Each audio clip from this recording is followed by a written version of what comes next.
EPS 95 pension भोगियों को न्यूनतम पेंशन 7500+ और हायर पेंशन न मिलने का कारण क्यों हो रही है देरी। ईपीएस 95 पेंशन भोगी लंबे समय से 7500+ की मांग कर रहे हैं।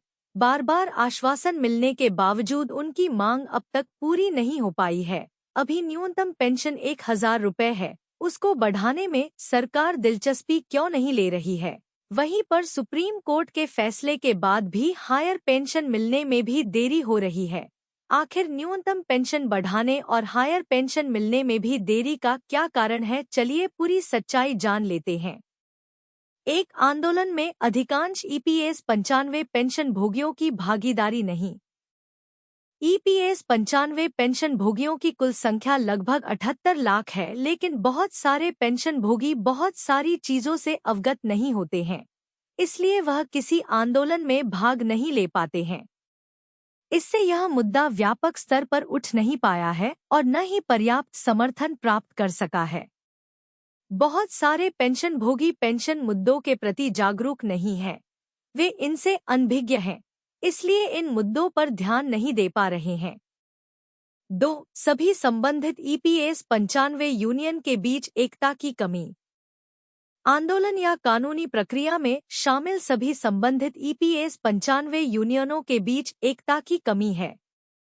यह विभाजन समस्या के समाधान में बड़ी बाधा उत्पन्न कर रहा है और इसे और कठिन बना रहा है।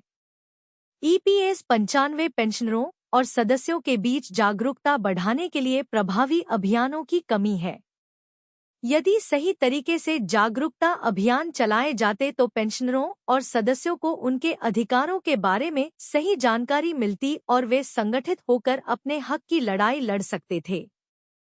3. कानूनी ज्ञान की कमी। अधिकांश संबंधित ईपीएस 95 पेंशनरों और उनके संबंधित संघों के नेतृत्व में उचित कानूनी ज्ञान की कमी है।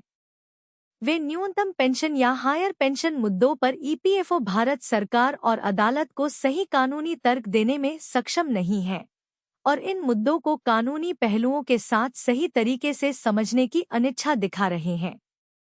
4. विभिन्न एजेंसियों और सोशल मीडिया चैनलों की नकारात्मक राय।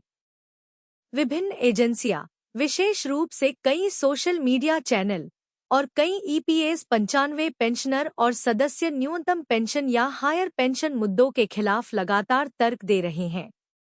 इसके कारण कई ईपीएस 95 पेंशनर और सदस्य बिना सही तरीके से इन मुद्दों को जाने इन रायों पर विश्वास कर रहे हैं, जिससे मामले में और भी भ्रम पैदा हो रहा है। 5. सरकार और ईपीएफओ की प्रक्रियात्मक देरी। सरकार और ईपीएफओ, कर्मचारी भविष्य निधि संगठन द्वारा प्रक्रियात्मक देरी भी एक महत्वपूर्ण कारण है। हायर पेंशन पीपीओ, पेंशन भुगतान आदेश या मांग पत्र जारी करने में देरी से भी पेंशनरों की समस्याएं बढ़ गई हैं। यह देरी न केवल पेंशनरों के लिए वित्तीय संकट का कारण बनती है, बल्कि उनके जीवन स्तर को भी प्रभावित करती है। 6. राजनीतिक हस्तक्षेप और समर्थन की कमी।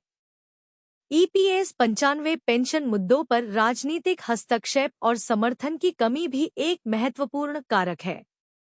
इन मुद्दों को राजनीतिक दलों द्वारा पर्याप्त समर्थन नहीं मिला है, जिससे सरकार पर दबाव नहीं बन पाया है कि वे जल्दी और प्रभावी निर्णय लें। 7. आर्थिक दबाव और संसाधनों की कमी। ईपीएस 95 पेंशनरों और सदस्यों के अधिकांश मामलों में आर्थिक दबाव और संसाधनों की कमी भी एक प्रमुख समस्या है। बहुत से पेंशनर और सदस्य अपनी आर्थिक स्थिति के कारण इन मुद्दों पर लड़ने में असमर्थ हैं। यह आर्थिक कमजोरी उन्हें अपनी आवाज उठाने से रोकती है। इन सभी कारणों से ईपीएस 95 न्यूनतम पेंशन मुद्दे का समाधान अब तक नहीं हो पाया है और पेंशनर एवं सदस्य अपने अधिकारों से वंचित हैं। इन मुद्दों को हल करने के लिए एक संगठित और सामूहिक प्रयास की आवश्यकता है, जिसमें सभी संबंधित पक्षों की सक्रिय भागीदारी हो। PM Modi, EPFO, EPS 95 higher pension और न्यूनतम 7,500 पेंशन से जुड़ी ताज़ा खबर पढ़िए। देश भर के पेंशनर्स अपने मन की बात सरकार तक पहुंचाने के लिए खुलकर पोस्ट कर रहे हैं। सूचनाजी न्यूज़ छत्तीसगढ़। पीएम मोदी और डॉक्टर जितेंद्र सिंह के हाथों में कार्मिक, लोक शिकायत और पेंशन मंत्रालय है। नरेंद्र मोदी के समर्थक और विरोधी पेंशन को लेकर क्या सोचते हैं? कर्मचारी भविष्य निधि संगठन एम्प्लॉयज प्रोविडेंट फंड ऑर्गेनाइजेशन के सदस्य कर्मचारी पेंशन योजना 1995 एम्प्लॉयज पेंशन स्कीम 1995 की न्यूनतम पेंशन के लिए आंदोलन कर रहे हैं। ईपीएफओ पर आरोपों की बौछार हो रही है। ईपीएस 95 पेंशन 7,500 रुपए कब से मिलेगी? इन तमाम सवालों का जवाब किसी के पास नहीं है। सरकार की तरफ से भी कोई आश्वासन नहीं दिया गया है। लेकिन सोशल मीडिया पर पेंशनभोगी सरकार को लेकर क्या सोच रहे हैं, इसकी झलक आपको यहां दिख जाएगी। पीएम मोदी और डॉक्टर जितेंद्र सिंह के हाथों में कार्मिक, लोक शिकायत और पेंशन मंत्रालय की कमान होने से कितनी उम्मीदें हैं या नहीं, इस पर पेंशनर्स देवराज जोसेफ ने कहा 2014 से 2024 10 वर्ष तक बिना किसी सकारात्मक परिणाम के चुपचाप गुजर गए और यह जुमला अगले 5 वर्षों तक जारी रहेगा। कोई उम्मीद नहीं है। इनके पोस्ट पर कमेंट करते हुए हराधन बनर्जी ने लिखा, देवराज जोसेफ हम सब चले जाएंगे, लेकिन मुझे लगता है कि कोई सकारात्मक परिणाम नहीं होगा। एरियर के साथ पेंशन कब मिलेगी? पेंशन आंदोलन में खोलकर लिखने वाले विजय प्रसाद सिंह ने लिखा, सुप्रीम कोर्ट 4 नवंबर 2022 को आया ऑर्डर कब तक लागू होगा? पीपीओ कब तक निरस्त होगा? ईपीएफओ कर्मचारी, ईपीएफओ एम्प्लॉय के बैंक खाते में एरियर के साथ पेंशन कब तक भेजेगा? क्या पेंशन टैक्स फ्री होगी? कर्मचारी को उसकी मौत के बाद बची रकम का भुगतान आश्रित को किया जाएगा? क्या पेंशन दाह से लिंक होगा? पूछता है कर्मचारी। हायर पेंशन को लेकर दर्द भी छलका। सुबोध कुमार सिंघल ने पेंशन मंत्रालय, पेंशन मिनिस्ट्री पर ही सवाल उठा दिया है। लिखा, पेंशन मंत्रालय मेरे विचार से सरकारी और तथ्यों के बारे में कार्य करता है। वहीं एक अन्य पोस्ट में सदानंदन एवी ने अपने मन की बात लिखी कि यह मोदी का आखिरी कार्यकाल है। अब पेंशन विभाग उनके पास है। वे भाजपा को सत्ता में बनाए रखने के लिए कोई भी दांव खेल सकते हैं। ईपीएफओ की कठोर कार्रवाई हमारे फंड में हेरफेर करना और अपने खर्च के लिए उसका इस्तेमाल करना है, जो उनके निर्देशानुसार है, और बहुत सारे घोटालों को छुपाना है। इसलिए हमारी उच्च पेंशन को नकारना ईपीएफओ के अस्तित्व का मुद्दा है। कई ईपीएस पेंशन भोगियों, ईपीएस पेंशनर्स ने भाजपा को वोट दिया। अगर हम एकजुट होते और भारत के लिए वोट करते तो परिदृश्य अलग होता। Breaking news, EPS 95 higher pension 50,000 तक मिली नहीं, अब नॉर्मल पेंशन भी रुकी।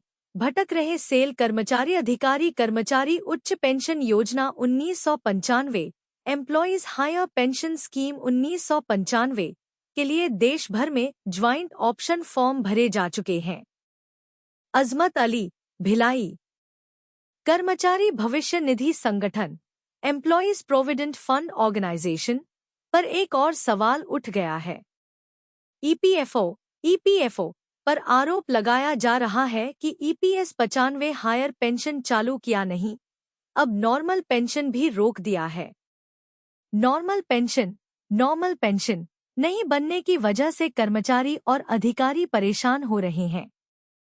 समस्या समाधान के लिए ट्रेड यूनियन कार्यालय का चक्कर लगा रहे हैं।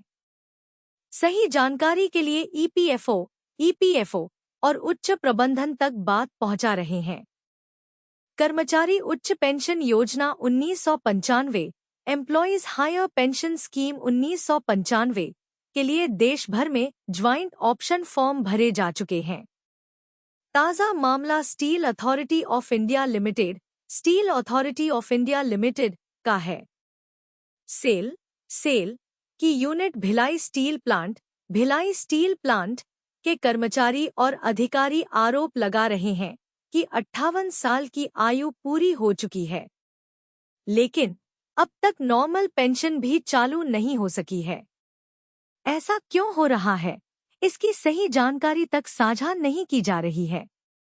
ईपीएस 95 हायर पेंशन की तमन्ना पाले बीएसपी कार्मिक पूर्व मान्यता प्राप्त यूनियन सिटू के कार्यालय पहुंचे तो राज खुला।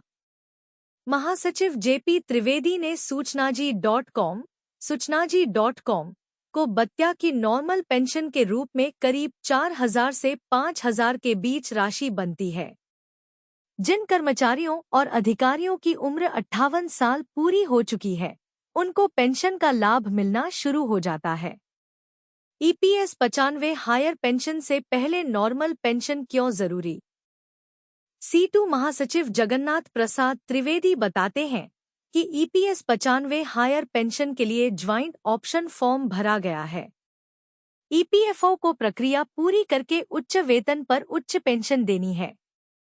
सही जानकारी नहीं होने से लोग परेशान हो रहे हैं। ईपीएफओ के रायपुर कार्यालय और बीएसपी के ऑफिसों का चक्कर लगाना पड़ रहा है। नॉर्मल पेंशन अलग बात है, हायर पेंशन विकल्प है, लेना या नहीं लेना है, लेकिन नॉर्मल पेंशन तो मिलनी ही है। हर महीने रिटायर हो रहे 100 से 150। Steel authority of India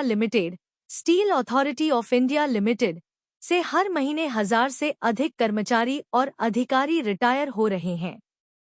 cell की यूनिट भिलाई स्टील प्लांट से अकेले करीब 100 से 150 कर्मचारी और अधिकारी रिटायर हो रहे हैं।